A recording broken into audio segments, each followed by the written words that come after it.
saudara. Selamat datang di Gibeon Church. Di sini bukan tempat untuk orang sempurna, tapi tempat di mana kita semua disempurnakan oleh kuasa Injil dan kasih karunia Tuhan kita Yesus Kristus. Hari ini kita akan bersama merenungkan pertanyaan katekismus ke-8. Saya akan membaca pertanyaannya dan bersama kita membaca untuk jawaban dan juga ayat Alkitabnya. Apalagi yang Tuhan ciptakan? Tuhan menciptakan segala sesuatu dari ketiadaan dengan firman-Nya yang penuh kuasa, dan semua ciptaannya sungguh amat baik. Semuanya berjalan di bawah pemerintahan-Nya yang penuh kasih. Kita baca bersama Kejadian 1 ayat yang ke-31 sampai Kejadian 2 ayat yang pertama. Maka Allah melihat segala yang dijadikannya itu sungguh amat baik. Jadilah petang dan jadilah pagi, itulah hari ke-6. Demikianlah diselesaikan langit dan bumi dan segala isinya. Amin. Silakan duduk, saudara. Saudara, bayangkan seorang arsitek yang bertahun-tahun merancang sebuah bangunan. Dia memikirkan setiap detailnya, bukan asal gambar lalu jadi begitu saja. Lalu bangunan itu selesai sesuai dengan apa yang dia harapkan. Apakah dia akan berkata seperti ini? Ya lumayanlah, yang penting jadi, yang penting gak roboh. Dia pasti tidak akan mengatakan seperti itu, karena itu bukan sekedar bangunan buat dia. Itu adalah yang selama ini ia pikirkan dan ia rancangkan. Dan sekarang itu berdiri di depan matanya sendiri. Dan sesuatu yang bernilai seperti itu tidak akan dianggap biasa. Lebih lagi saudara, ketika Allah selesai menciptakan dunia ini. Ketika langit, bumi, manusia, dan segala isinya dijadikan. Allah tidak berkata, ya lumayanlah. Allah tidak berkata seperti itu. Tapi Alkitab dengan jelas mengatakan Allah melihat segala yang dijadikannya itu sungguh amat baik. Artinya dunia ini pada mulanya tidak rusak, tidak kacau, segala sesuatu berjalan dengan teratur. Dunia ini lahir dari firman Allah yang penuh kuasa dan berjalan di bawah pemerintahannya yang penuh kasih.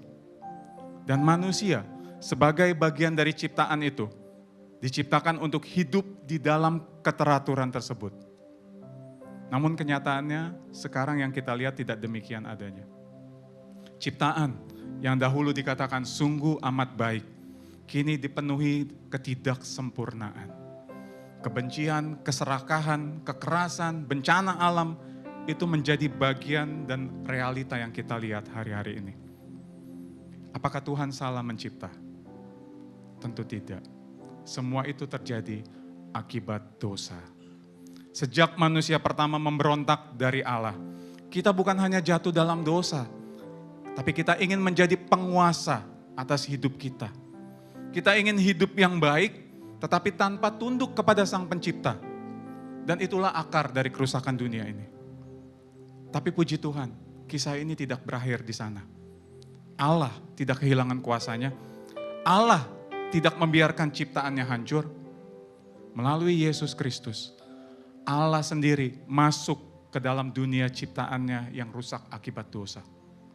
Dia datang bukan hanya untuk sekedar menunjukkan kasih, tetapi dia datang untuk memulihkan apa yang telah rusak akibat dosa. Dan jalan pemulihan itu terjadi melalui salib. Di kayu salib, Yesus menanggung hukuman yang seharusnya kita tanggung. Dia menanggung hukuman yang seharusnya kita terima. Namun tidak hanya itu. Yesus bangkit. Kebangkitannya menyatakan bahwa kematian yang adalah akibat dari dosa itu tidak berkuasa atas dia. Kristus sudah menang.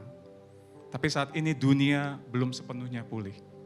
Itu sebabnya kita masih lihat bencana alam. Kita masih melihat air mata, kita masih melihat kekacauan.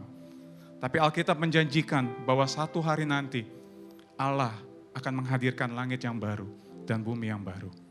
Segala sesuatu yang rusak akan dipulihkan sepenuhnya. Saat ini kita hidup di masa already but not yet.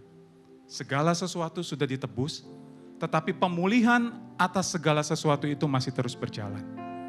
Itulah sebabnya dunia ini masih bergumul. Kita masih melihat air mata, kita masih melihat penderitaan. Namun kita tidak lagi hidup tanpa pengharapan. Allah yang menciptakan dari ketiadaan masih terus bekerja sampai hari ini dan seterusnya. Dan apapun yang Allah kita kerjakan itu sungguh amat baik. Oleh sebab itu, Sebagai orang-orang yang sudah ditebus, kita dipanggil untuk terus hidup di bawah pemerintahan Kristus Tuhan kita. Di tengah dunia yang belum sempurna, kita dipanggil untuk mencerminkan kembali keindahan ciptaan yang dikatakan sungguh amat baik. Sampai satu saat nanti, pada saat kedatangannya kembali, seluruh ciptaan akan dipulihkan dengan sempurna. Amin. Saya undang setiap kita bangkit berdiri. Saudara, mari saat ini saya mengundang setiap kita untuk datang di dalam doa pertobatan secara pribadi.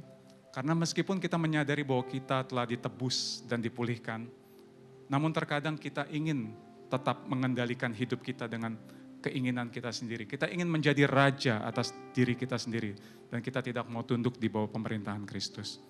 Mari kita datang di dalam doa pertobatan secara pribadi.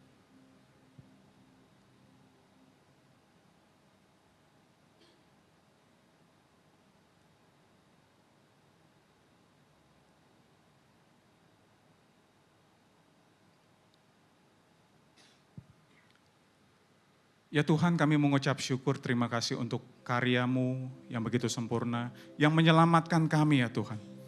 Engkau menebus kami dengan darah-Mu yang begitu mulia ya Tuhan. Engkau mengangkat kami dari orang berdosa menjadi anak Allah. Terima kasih Tuhan. Ampuni kami ya Tuhan. Terkadang kami menyadari sebagai orang-orang yang sudah mengalami penebusan itu Tuhan.